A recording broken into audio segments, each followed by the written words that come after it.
जैन साथियों, class 10th केसी सिन्हा का exercise 1.2 का क्वेश्चन नंबर 11 है। इसके पहले हमने सभी क्लास को करा चुका है और इसके बाद का अगर क्लास करना चाहते हैं तो कृपया चैनल को अभी से अभी सब्सक्राइब कर लें। तो सवाल नंबर 11 कहता है कि जांच करें कि क्या NEN के लिए जो है इकाई का जो अंक है ना 15 है, क्या अंक शून्य हो सकता है क्या। मान के चलो हम A बराबर हमने रख लिया 15 और 15 पावर रख लिया क्या चाहिए N।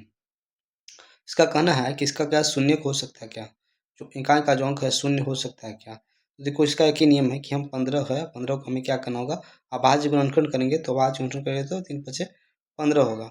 ठीक है, तो 3 बचे 15 होगा और हमको पता है कि हम जानते हैं कि किसी भी संख्या का जो अंक जो शून्य में तभी शामिल होगा जब 2 और 5 का धनात्मक घात या गुणनखंड होगा, अन्यथा यह शून्य नहीं हो सकता है।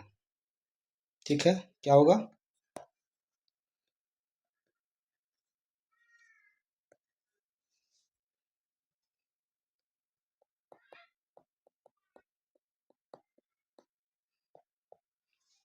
तो हम जानते हैं कि किसी संख्या का अंत शून्य में तभी होगा जब वो 2 और 5 में धनात्मक घात का गुणनखंड होगा।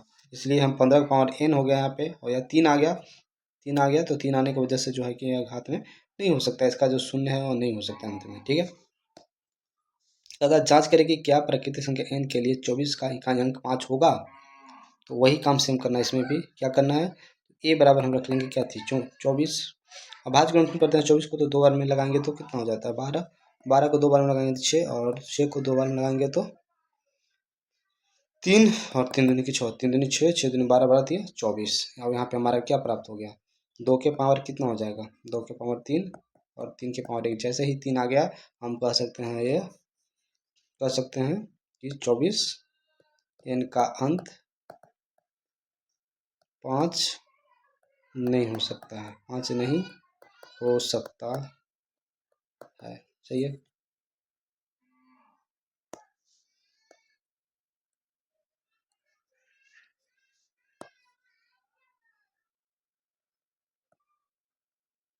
चौबीस का पावर n का अंत में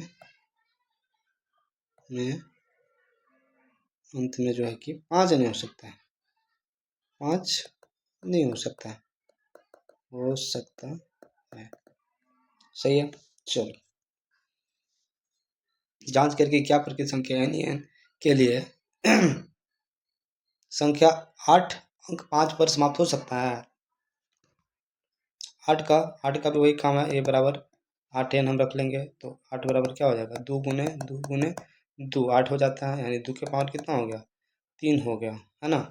तो उसका कह रहा है 5 पे समाप्त होने के लिए बोल रहा है, तो क्या 5 पे समाप्त हो सकता है, नहीं हो सकता है ना, नहीं हो सकता है। ठीक है, जांच करके क्या प्रकृति संख्या NEN के लिए 4 अंक 0 पर समाप्त हो सकता है। 4 का जो अंक है क्या 0 पर समाप्त हो सकता है, तो a बराबर हम क्या मान लेंगे, 4 मान लेंगे, यानी 2 गुने क्या हो जाएगा, 2, 0 पर समाप्त होने के लिए बोल रहा है, क्या हो सकता है, नहीं हो सकता। कह रहा है कि व्याख्या करें कि इतना इतना इतना का भाज्य संख्या है। क्वेश्चन नंबर कितना हो गया, 12 हो गया। कहता है व्याख्या करें कि 7 गुने 11 गुने 13 गुने 17, 17 एक भाज्य संख्या है, भाज्य है ना, भाज्य संख्या, भाज्य संख्या मतलब कितना से भाजित होना चाहिए, 2 से या किसी और से भी, है ना। अभाज्य मतलब सिर्फ अकेला। ठीक है, तो हम यहाँ पे कर लेते हैं, a बराबर हम रख लेते हैं 17 गुने 11 गुने 13, और प्लस का कितना हो जाएगा, 17 हो जाएगा।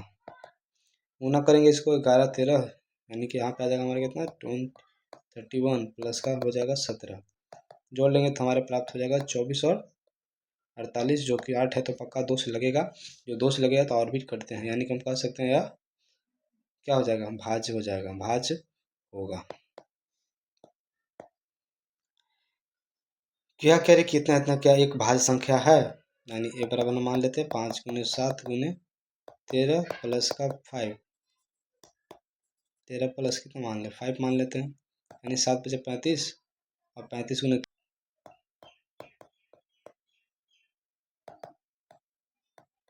460 है, और 460 जीरो है तो पक्का 2 से लगेंगे, जो 2 से लग गया तो मतलब आधा होगा, जो जिस संख्या से हुआ वो भी संख्या तो अकेले 2 से लगा, यानी कि कुल मिलाकर यह भाज्य होगा। अतः दर्शाएं कि इतना इतना इतना इतना 55 भाज्य संख्या है, एक भाज्य संख्या है। तो कर लेते हैं यहाँ पे हम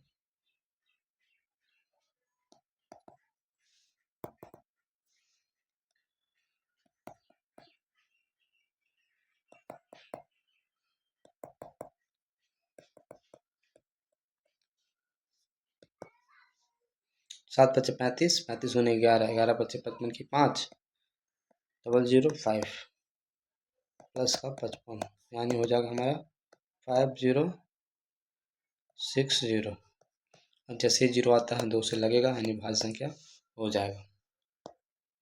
आगे है सवाल नंबर 13, कहता 3 मानक मापन दंड है ना, 64 सेंटीमीटर, 80 सेंटीमीटर, 96 सेंटीमीटर। इतने लंबाई की कपड़े का न्यूनतम लंबाई ज्ञात करने के लिए इन दंडों को किसी का प्रयोग कर ठीक पूर्णांकों को मापा जा सके। इसका मतलब है कि ऐसा संख्या में चाहिए जो तीनों से, कौन सा ऐसा संख्या, ऐसा चीज़ है जिसको इन तीनों से नाप सके, है ना, इन तीनों से नापा जाए। मतलब ऐसा कौन सा, कितना सा होगा, कितने साइज़ का, मान लो कपड़ा लेता है आदमी, तो कितने साइज़ का कपड़ा ले ताकि इन मापदंडों से सभी, इससे भी नाप सके उसे, इससे भी, और यानी तीनों मापदंडों से उसे नाप सके। तो इसके लिए हमें क्या करना होता है, एलसीएम लेना होता है, यानी कि 64 और 96 दो बार में कितना हो जाएगा भाई, 32 दूनी 64, 40 दूनी 80, और यहाँ पे हो जाएगा 48 दूनी 96। दो बार में हो जाएगा 16, 20, 24।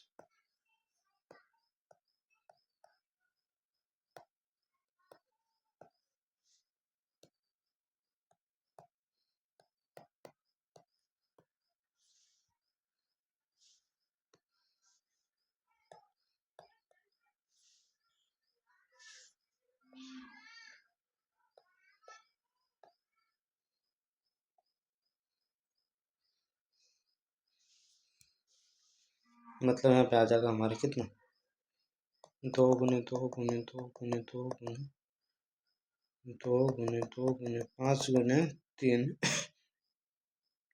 सबको हम गुना कर लेते हैं तो हमारा हो जाएगा यहाँ पे 2 दिन 4 दिन 8,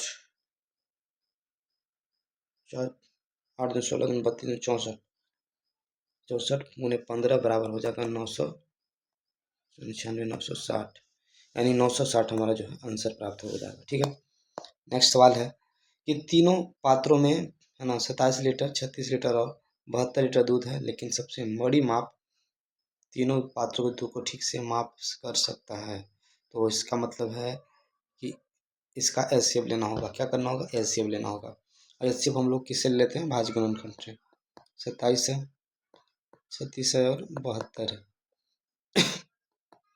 इसका भाज्य गुणनखंड करेंगे तो हम कितना बने, 3 बार में लगाएंगे तो 9 तिया 27, 3 तरीके 9 और 3 तरीके 9, 9 तिया 27। ठीक है, ओके, यानी कि 3 के पावर 3 हो जाएगा।